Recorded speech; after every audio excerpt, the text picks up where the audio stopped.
খুবই ভালো। ইনফ্যাক্ট আমরা এখন কেশপুরে আছি। যতটুকু আমার মনে হয় কেশপুরে প্রথমবার রক্তহীন কোনো মারপিট ছাড়া কোনো কিছু ছাড়া ভোট হয়েছে এবং আমি খুব খুশি যে যেইভাবে আমি চাইছিলাম নির্বাচনটা হোক, কোনো মারপিট ছাড়া, কোনো দুটো কর্মীর মধ্যে ঝামেলা হবে সেটা হবে, যেটা আমি 3 মাস ধরে আপ্রাণ চেষ্টা করেছিলাম নিজেকে নিজের মুখটা বন্ধ রেখে, যতই আমার পার্সোনাল আক্রমণ হোক না কেন আমি এই কারণেই আক্রমণটা করতাম না, কারণ আমার আক্রমণ করলে কোথাও যদি দুটো কর্মীর মধ্যে ঝামেলা যাতে না লাগে সেজন্য আমি সবটাই নিজের মধ্যে নিয়ে কোনোদিনও কাউকে উত্তর দিইনি। আজকে যেহেতু নির্বাচনটা শেষ হলো ঘাটা লোকসভা কেন্দ্রে এবং আমরা ওভারঅল নির্বাচনকে নিয়ে খুব খুশি।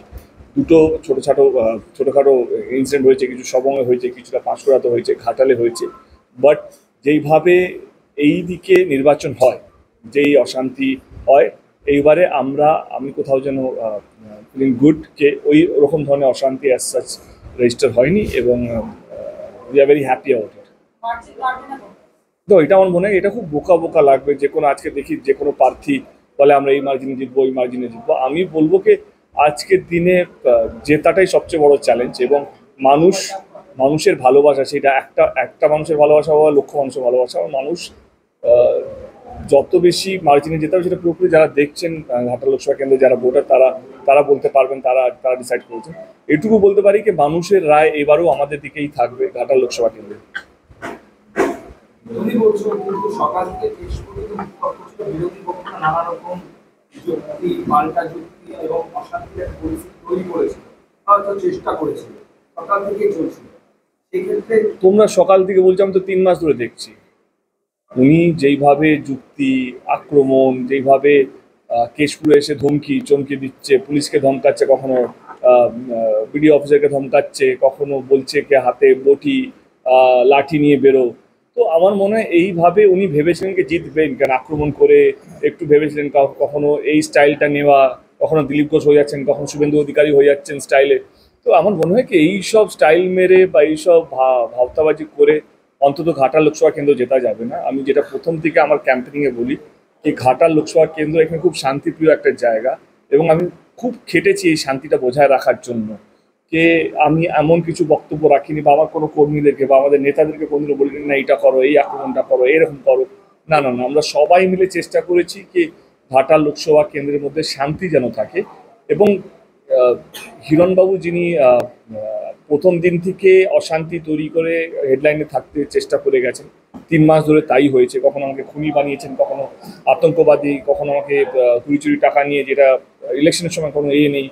এবং আমার মনে হয় কি এইগুলো এখন মানুষ বুঝে গেছে, যিনি একটা ফেক ডক্টরেট নিয়ে নিজের নামের সামনে লাগিয়ে যে নির্বাচনে নামতে পারে, সেটা অনেক মিথ্যে কথাই বলতে পারে বা অনেক কিছুই বলে জিততে চায়। তো ওনাকে এবারে শুভেচ্ছা এবং আমার মনে হয় এখন তো রায় বেরিয়ে গেছে মানুষ রায় দিয়ে দিয়েছে। এটা মানুষের রায়টা আমরা 4 জুন জানতে পারবো এবং দেখতেও পারবো।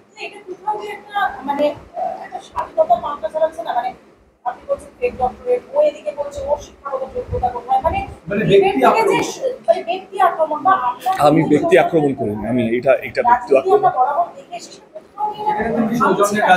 তো আমি what I can do is that I can change myself, আমার কন্ডাক্টে, আমার কথা বলাতে, আমার শব্দগুলোতে কারো যেন ইমেজে ডেন্ট না হোক, কারো যেন কষ্ট না পায়, এটা আমার দেখার কথা। এবারে কেউ যদি ইচ্ছে করে কথা বলে আমাকে যদি আক্রমণ করে, এটা তার স্বভাব, তার শিক্ষা, তার দীক্ষা। আমার মনে হয় সেটার জন্য I can help my self, but আমি যে ডিগনিটিটা বা যে ডেকোরামটা 10 বছর 3 মাস তোমরা দেখছো এবং এইবারে বেশি হাইলাইট হয়েছে দেবের সৌজন্য, কিন্তু এই সৌজন্য আমি 10 বছর ধরে করেছি।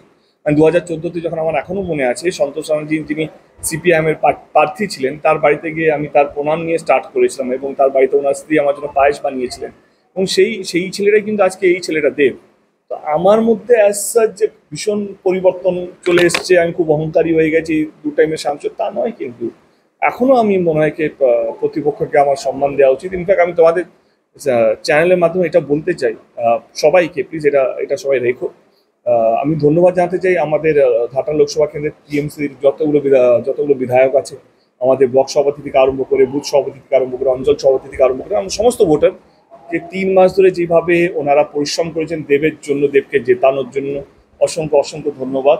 এবং আরেকটা কথা যেটা বলতে চাই, সমস্ত দলের বড় বড় নেতা আছে, বিজেপি, সিপিএম এবং কংগ্রেস 7জন দাঁড়িয়েছে, আমাকে বাদ দিয়ে আরও ছটা দল আছে, অনেকজন নির্দল থেকেও দাঁড়িয়েছে। তাদের প্রত্যেকের কর্মী, তাদের ভালোবাসার মানুষ, তাদের শুভচিন্তক, তাদের অনুগামীদের, তাদের বুথ লেভেলের কর্মীদের সবাইকে ধন্যবাদ জানি। কারণ আমি বুঝেছি কি এই যে 3 মাসের যে লড়াইটা নিজের দলকে জেতানোর, এটা বিং এ প্রার্থী বলতে পারি কি এটা সহজ নয় কোনো দলের জন্য বা কোনো দলের কর্মীর জন্য। তো আমি আমার টিএমসির পক্ষ থেকে সমস্ত দলের কর্মীদের বিশেষ করে, তাদের দলের নেতাদের বিশেষ করে, তাদের ভোটারদের বিশেষ করে ধন্যবাদ জানাতে চাই। কি 3 মাসের পরিশ্রমটা সত্যি সত্যি সত্যি খুব কষ্টকর ছিল। আমাদের তরফ থেকে অনেক অনেক শুভেচ্ছা। বিজেপির পক্ষ থেকে অভিযোগ করা হচ্ছে যে ইভানকে এই কেশপুরে আটকানো হয়েছে যে সে 4টে গাড়ি নিয়ে ঘুরছিল বলে। কিন্তু বিজেপির পক্ষ থেকে অভিযোগ করা হচ্ছে আপনিও 4টে গাড়ি নিয়ে ঘুরছিলেন, আপনারও পেছনে প্রচুর মিডিয়া ছিল, আপনি বুথে ঢুকেছেন, বুথে লোকেরা আপনার সাথে সেলফি তুলেছে, কোথাও গিয়ে ভোটাররা প্রভাবিত হয়েছে, কিন্তু প্রশাসন সেক্ষেত্রে আপনার ব্যাপারে নীরব ছিল। কেশপুরে প্রথমবার এত বেশি সিআরপিএফ নিয়ে ভোট হয়েছে, প্রত্যেকটা বুথে সিসিটিভি ক্যামেরা লাগানো, এবং যেইভাবে ভোট হয়েছে কেশপুরে, আমার মনে হয় এর আগে এরকমভাবে এত নিরপেক্ষভাবে বা এত এত নিট অ্যান্ড ক্লিন ভাবে ভোট আগে আমি বলবো কি এই লেভেলে হয়নি, এই লেভেলে হাই